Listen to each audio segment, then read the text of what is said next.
Let's get into it. Soul Not For Sale podcast. Coach Colin here. We got Joe Rogan and Aaron Rodgers once again talking about alternative fuel sources, talking about the guy who made water, the water car, talking about people who just made alternative fuel sources. Joe Rogan does not know that there is a new person who has stepped into the dojo of alternative fuel. There is a gentleman who has learned how to make diesel fuel out of plastic waste. I am not kidding. I'm going to show you this guy after I play the Joe Rogan clip. But the question is, how long does this guy have on Earth? Because what he's doing is pretty interesting. Again, diesel fuel, is it the cleanest thing around? No. Is his a little cleaner? Yes. But the fact that it's made out of plastic is where it gets pretty dangerous for a guy like this. That's just my estimation. But let's start with the clip and then we'll get into that other stuff after. Wrong about certain things and new expertise emerges and we look, they used to use leaded gasoline. Should we trust the experts and keep putting lead in gasoline where they made IQs demonstrably lower?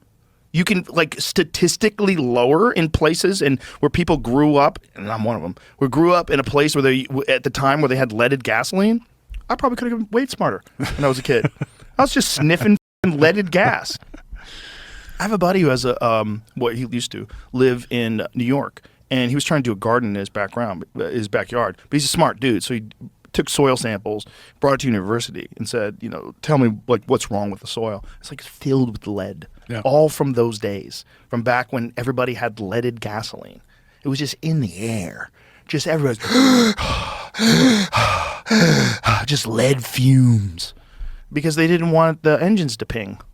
Because if you if you have unleaded gas, when we used to have muscle cars back when I was in high school, if you put unleaded gas in a muscle car, they would run like shit. Because this was back when you could still buy leaded gas. When did they make unleaded gas, Jamie? The first time? Yeah, when was it introduced? And when did they ban leaded gas? That's the better question. Because everybody was just breathing in this. But the whole point is that things change. We learn some stuff. And if we're ignoring side effects because we want to keep our head in the sand, that's crazy. That stops the learning, which we need, which is why we don't do lobotomies anymore. If you're a curious person. So lead was added to gasoline in the 20s to improve performance, but it was later discovered that it was a pollutant and a neurotoxin. Okay, the U.S. Environmental Protection Agency began phasing out lead in the 1970s. In 1996, the Clean Air Act banned the sale of leaded gas. Yeah. They wanted to keep making that money, Aaron Rodgers. So when I was a kid, so they learned in the 70s, and it took them 26 years. 26 years. LOL. So when I was in high school, if you had, because we had carburetors back then, there was none of those cars had electronic fuel injection, and you bought leaded gas. Yeah, and I drove mostly muscle cars through my younger years, so I probably knocked my IQ down quite a few notches. Yeah, at least 3 or 4 points. I mean, people used to, in garages, they would lock themselves in their garage and just let the engine run until they died. That was the way people committed. Still do? Yeah, that's the way people do. I know people who did that. I don't know them personally, but they're friends of people that I knew. That they take a hose and attach it to the exhaust pipe and then put it inside the cabin, and it's awful. It's a way that people commit. Yeah, what is that? Carbon monoxide poisoning. Yeah, and we just put that out in the air. Yeah, but at least it doesn't have lead in it anymore. That's good. Crazy. So the point is, experts they don't always catch all the problems with especially novel inventions. And maybe there's some conflicts of interest. Yeah, maybe they're being paid to say something. They're paid to do something. Imagine they find out it's a neurotoxin in 1970, and then they keep using it for 26 years. It's crazy. Well, how else are you going to run all those cars that need leaded gas, Aaron Rodgers? Come on, smarty pants. Water. Well, that was the other thing, right? The guy who created a water car who yelled, they poisoned me. And then he dies? Yeah. Yeah. How about that? How about that? Research gone. You imagine you're some Texas oil guy and you find out about some in Long Island that figured out a water car. Like, can't we send someone up there to Send a talk to couple this boys fella? up there. Yeah, like you're realizing your empire's about to collapse in front of your face. And the fact that it actually happened. Yeah. What happened to the water car? Apparently you could drive across the whole country on a tank or something. Where's the trash car? Like from Back to the Future. Right, that's what we need. Why can't we put trash in the old... Right, you the know, old at the compactor, top, yeah. the nuclear Use that as engine. energy, huh? What are that water car guy? What was the official cause of death? Aneurysm. Stanley Myers, his name. Yeah, they got him with the old aneurysm gun. There's been a few of those guys, though, who found Whoopsies. some other ways of doing it. Yeah, I mean, Yeah, what a checking out. coincidence. What a coincidence that a guy who develops an engine that runs on 3/4 of the Earth's surface, that everybody has coming out of their tap, that everybody has, it's everywhere. You could buy it at the store. It's in your swimming pool. You swim in it, and that could be fuel. And it would just, what would it release? Mist? Nothing. That makes too Steam. much sense. Yeah. Now, it'd probably be good for the environment. Probably help the trees. Yeah, but climate change. We're spreading all that mist out there. Probably help the trees grow. Be nice. Be greener. You Why know? don't we plant some more trees? Imagine if that did it and all of a sudden Los Angeles started raining all the time. This is great. That'd be incredible. Because you just got all Might that actually stay there. moisture in the air and it all comes down as rain. Have you been on Newsom's podcast yet?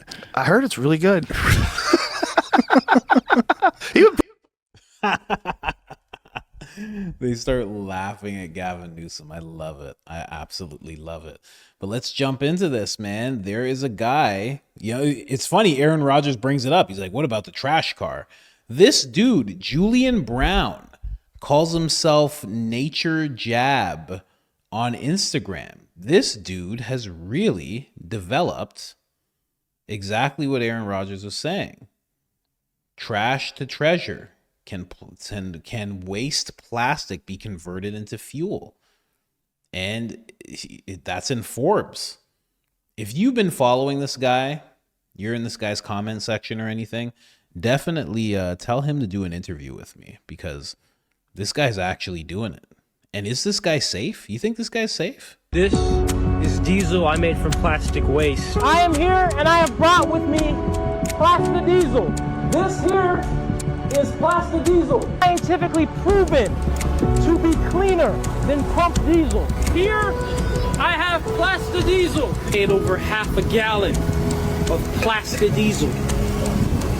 Diesel I made. This is plastic diesel. The fuel I have created. Diesel. This behind me is my plastic into fuel reactor. And this is plastic diesel from plastic waste.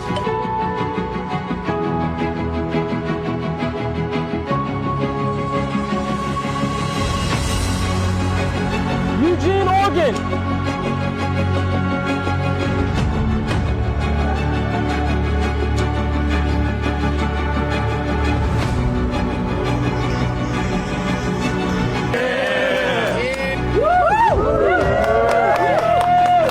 Let's turn some plastic into fuel.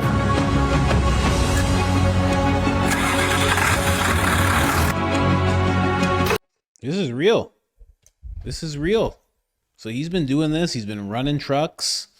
He's been really doing it. It's very, very interesting to just see. He's been getting, that's a Volvo. He's getting cars started on this stuff. It's pretty wild, and it's just all plastic. Like you saw in this video, they kind of dice it up until it's almost like confetti, and then they feed it into this machine. I guess because it's such small pieces, it's easier to melt down that way. And the next thing you know, this guy is actually making fuel. This guy actually blew himself up one time. Oh, is that the water machine? Turning plastic into water. Oh my gosh, this guy have security? You're turning plastic into water? That's one step too far. That's one step too far. Nestle will get you playing games like that. But yeah, this guy's really doing it. He blew himself up once too.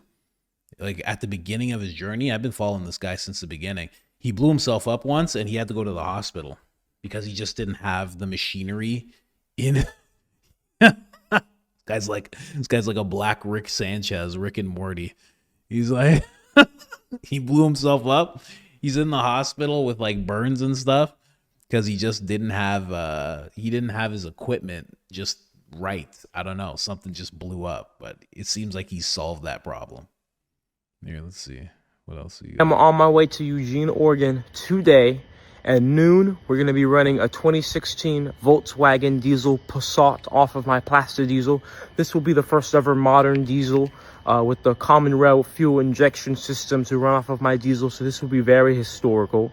And so if you are in Eugene, Oregon, make sure that you are there. Like I said, it's happening at noon. Go to naturejab.com/meet to RSVP. And I will see you guys there in Eugene, Oregon. Listen. I am on my way to Eugene, Oregon today. At noon, we're going to be running a 2016 Volkswagen diesel Passat off of my platform. So, yeah, he's just running around, just finding different cars that he can run it off of, finding anybody who will listen, and apparently it's cleaner. Now, again, it's diesel, so maybe that's what makes him a little more safe because it's diesel, but the fact that it's just plastic, the fact that he could team up, like, there's a kid that made a machine that kind of combs through the ocean and picks up plastic. He could team up with that person, bring that plastic in, do his process and turn it into fuel. And just those two inventions alone could all of a sudden turn into this gas station. And all of a sudden you're cleaning the ocean of all this plastic. It's turning into fuel. And now that's happening. Like, I don't know. I just feel like there's enough rich people who are making money off of those two things, that they'll just say, "Oh, we got to do something to this guy." I think even the recycling people are gonna be like, "We got to put a hole in this kid." Okay, I don't know what's going on with you guys, diesel guys, plastic guy. I like to recycle. I got plants all over the place where I recycle. I'm going to put a hole in the kid. I'm just saying. Okay? Anybody want to help? Does anybody want to help? You? No? I'm going to put a hole in him. I got to do it. What can I do? Nice kid. I don't know. Black. I don't know. But yeah, this is what he's doing. And it's actually lab tested. Here, let's check this out. Plastic diesel made from plastic waste. Yeah, it looks like it definitely going to burn cleaner, just based on the results. And of course, we don't have the graph in front of us, but based on the graph, it appears that this diesel probably burns cleaner than typical diesel. What do you have to say to anybody that was previously saying that this was horrible fuel that would destroy engines and would pollute everything worse than regular diesel?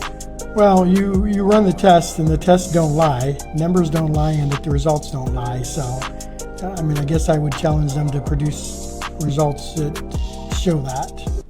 All right, so I'm here with Ray from ASAP Labs, and we're looking over my Plasta diesel analysis. As you guys can see, it has passed the test. So what do we have here, Ray?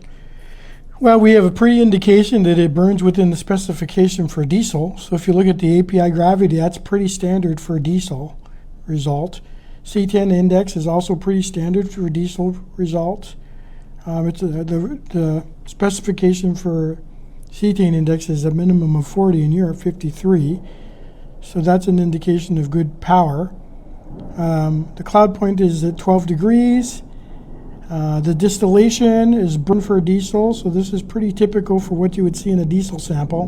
Great. The flash point is not, there was no flash point that was indicated on there because it's burning high, which is pretty typical for renewable diesel. And this oxidation stability, it ran for 92 minutes, and a typical diesel sample should run for at least 60 minutes. And this sample ran for 92 minutes, so that's pretty good news. And then the viscosity is within specification for a diesel too. Now, there are additional testing that we can run and will run on the diesel, but overall, based on these results, it looks like it's running within the specification for diesel. Wow.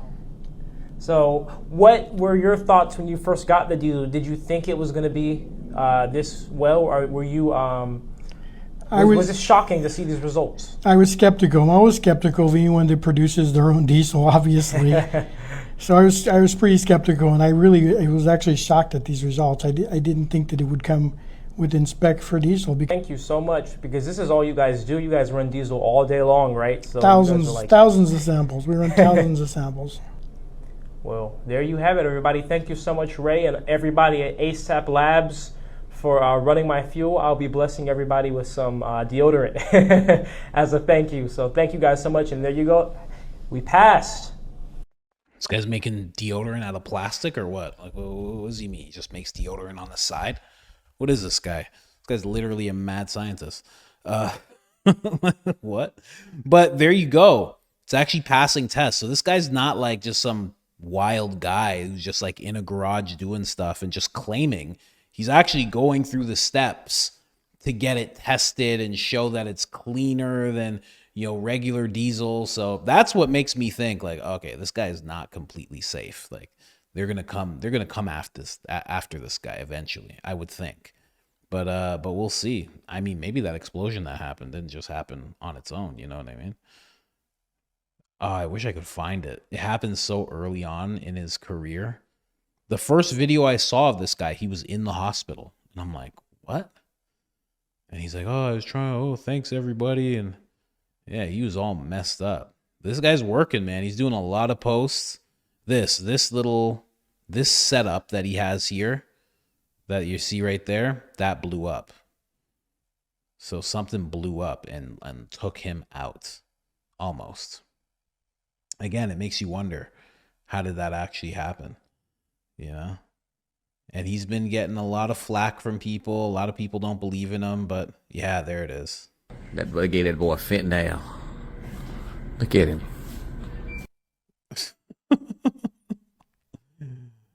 So there you go. Yeah, proper safety equipment. So yeah, there you go. He didn't have proper safety equipment. He was trying to raise money to have proper equipment. That little head thing that you see that he has to prevent burns or anything in case it splashes on him, I guess. It's absolutely crazy. This is the first post I saw from the guy. I'm like, oh. Right away, when I learned what he was doing, I'm like, oh, they put him in the hospital. But then he was like, no, it was my fault. I was like, okay, we'll see. But yeah, it's been a long journey. This is 148 weeks ago, and he's still at it all this time later, and it's just getting bigger and bigger. Like you said, he's in Forbes now. So you let me know in the comments if you think this guy is safe, or if you think diesel is just dirty and that's why nobody cares, and because it's already pretty dirty and it's not water, it's not something like crazy revolutionary. Let me know in the comments. But like Aaron Rodgers said, he said, where's the trash car?